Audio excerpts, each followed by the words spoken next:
Pero hay que estar listos para entender y escuchar al ciudadano. El ciudadano te dice todo. O sea, el ciudadano sabe todo. Te digo, a nosotros nos tocó desde fosas, de casos bien terribles. Oye, David, tú escribiste para el blog, para la revista Nexos, perdón, un texto sobre la extorsión y sobre cómo abrir una línea de denuncia anónima era un primer paso o un paso más para tratar de solucionar este problema. Ahí te quiero preguntar dos cosas. Uno, ¿por qué ha sido tan complicado solucionar el tema de la extorsión en los años anteriores? Porque tú en ese texto decías, era lo que aparentemente era una solución obvia, pero no se había implementado.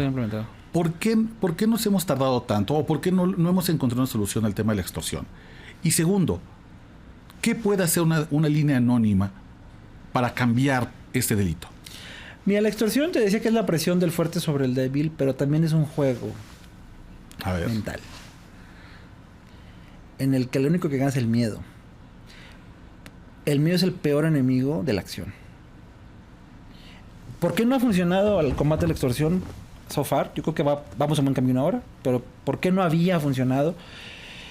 Porque la extorsión, su principal insumo no es la droga, no es un camión que te robaste, no es un actor material. Fíjate lo complicado de esto. Es el único delito que no tiene materialidad. O sea, tú no robaste, no tocaste. En la violación, tocaste. En el robo de carga, tocaste. Te apropiaste. En el fraude, te apropias. En casi cualquier cosa hay un ecosistema y tú te haces de un activo a tu favor, como criminal.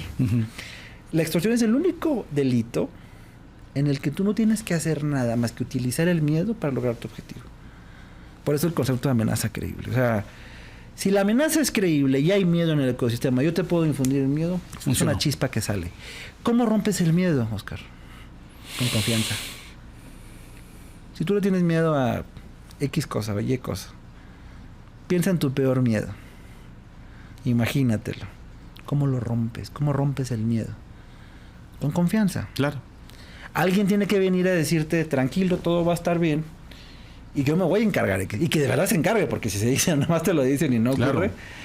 El 089, ¿por qué es valioso? Porque utiliza un principio básico del ser humano, que es la información como poder, y utiliza el anonimato.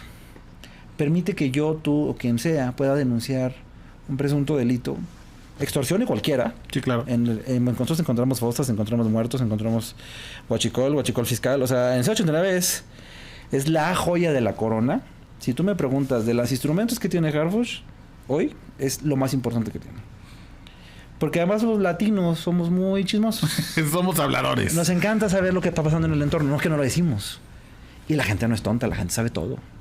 Sí, claro. Y un principio básico del 089 es la repetición, Oscar. Si yo digo que este micrófono es gris y alguien dice que es verde, pues a lo mejor ni es ni gris ni verde. Pero si 70 personas dicen que el micrófono es gris, pues a lo mejor sí es gris.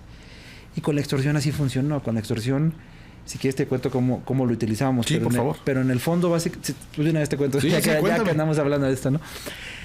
Mira, en el 089 lo que logramos hacer fue, imagínate un Excel.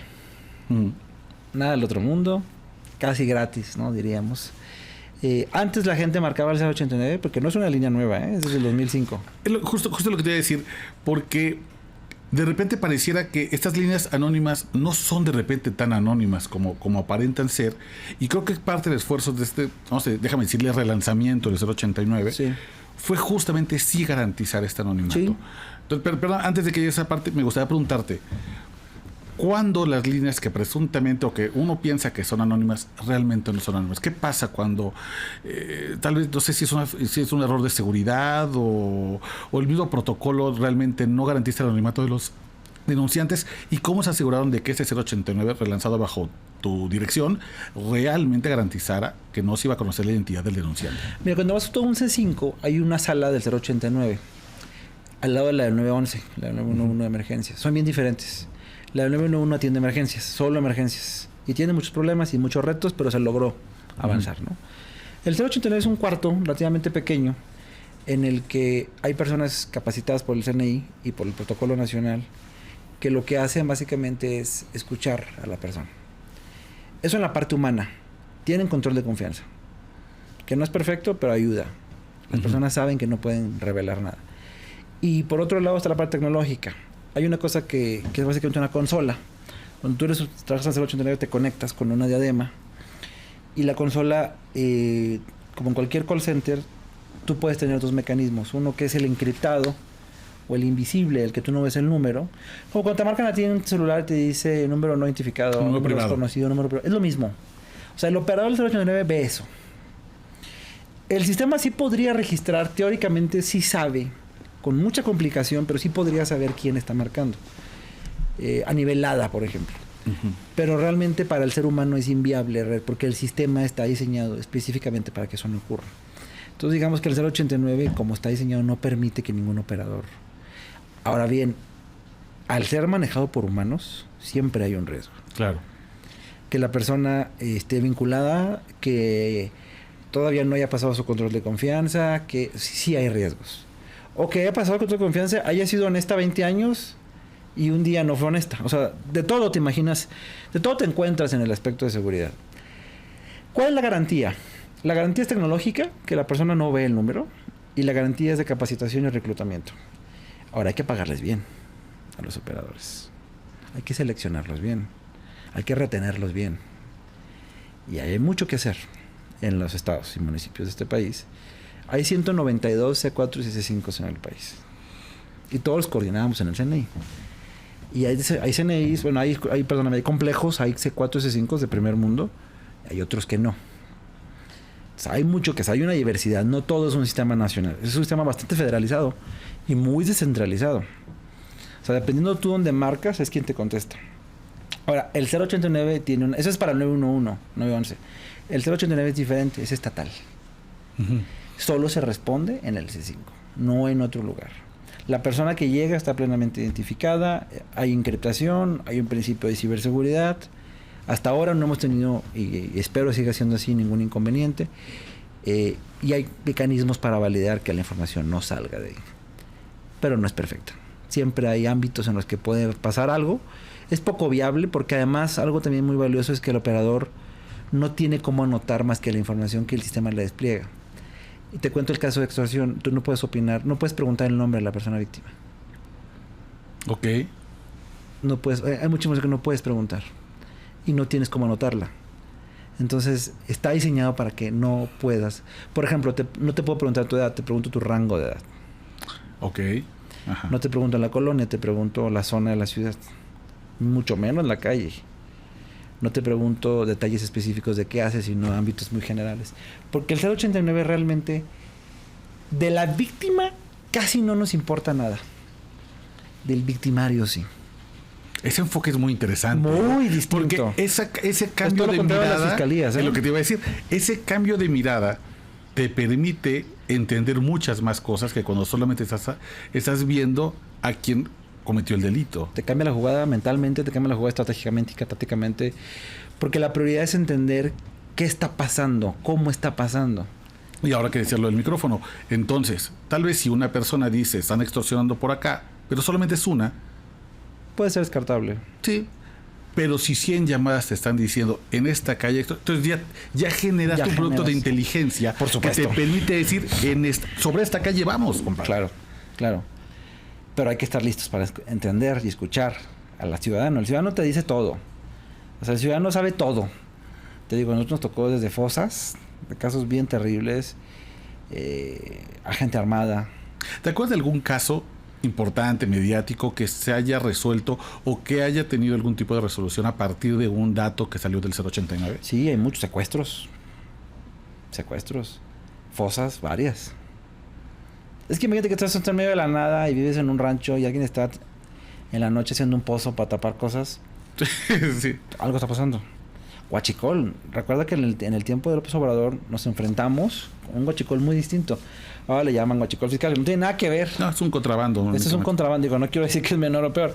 Pero cuando nosotros iniciamos la campaña de huachicol fue brutal la información que nos decía la gente. O sea, aquí a 2 cuadras hay una gasolinera que está vendiendo gasolina, que sacó de tal kilómetro y nos mandaban ubicación específica.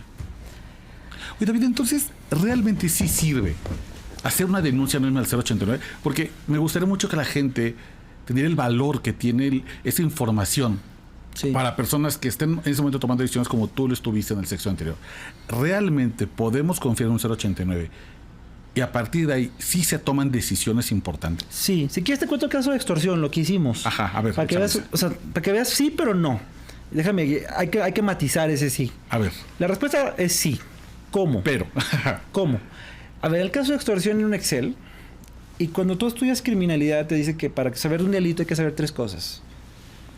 Víctima, victimario y contexto de victimización. Es un triángulo, de hecho se llama la teoría del triángulo. Víctima, victimario y contexto de victimización. Ya te decía, de la víctima casi no me importa nada. Me importa ese caso, su edad y su sexo. Nada más. No le pregunto más porque no me importa más. Y porque no necesito saber más para hacer algo. Del victimario pregunto todo. ¿Qué le dijo? ¿Qué número de cuenta le dio? ¿De qué teléfono le marcó? ¿Qué modus operandi hizo? ¿Qué banco es? Del victimario sacamos toda la información. Y el contexto de victimización es modo, tiempo, lugar. Con esa base de datos logramos 1 millón de registros de gente que llamó al 089 para denunciar la extorsión. ¿De qué nos dimos cuenta? ¿Qué hicimos con esos números? Que esa es la pregunta más importante. Que 20% de las denuncias concentran el 80% de las extorsiones. O sea, hay relativamente pocos extorsionadores que extorsionan muchísimo. Hace un trabajo de intensidad. Me imagino que durante un periodo de horas, llamando, extorsionando. Tuvimos un número de Tijuana que un día fue reportado 700 veces. No. Un solo número. Un solo número.